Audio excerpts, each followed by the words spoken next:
Good day everyone.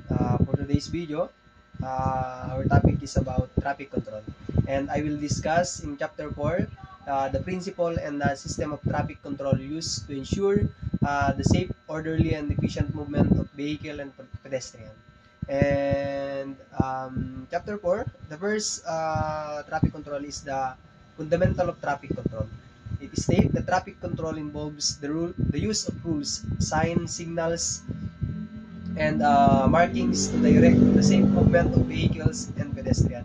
It applies engineering and management techniques to maintain smooth traffic flow and reduce collisions, specifically in the busy areas. And the second one is the traffic sign.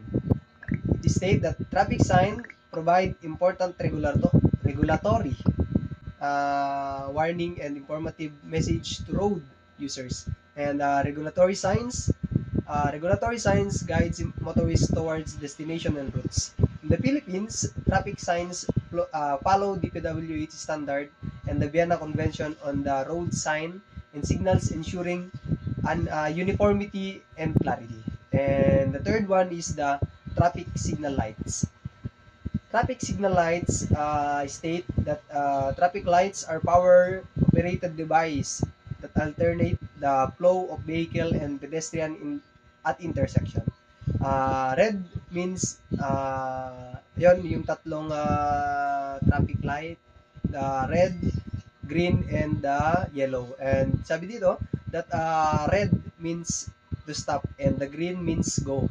And the yellow means prepared to stop. Ayan, hindi naman po bago sa atin yung traffic lights, lalong-lalo na po sa mga city. And ayan, and the fourth one is the lesson 4.4,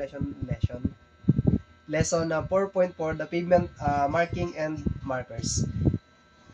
These are lines, symbols, or colors painted on the road that guide traffic movement and reinforce other traffic device. Ayan yung kung nakikita nyo sa mga drivers sa atin yan, kung nakikita natin dun sa mga 2 lanes or 4 lanes, yung mga yellow lines or white broken lines or yung double solid yellow lane, yun yung guide natin. Yun yung mga symbols. And ayan, and the next is the traffic island. Traffic island are raised or painted areas within the roadway designed to guide and separate traffic streams. Their main purpose are to channelize vehicle flows, reduce conflict, and enhance pedestrian safety. There is 4 types of traffic island. The first is a pedestrian island or yung barrier, a separated sidewalk from road, protecting pedestrian and preventing illegal vehicle movement. The second is the division island, divided traffic moving in opposite the direction and discourage overtaking. Ayun, and the third is the channelizing island, direct vehicle movement at intersection or merging point.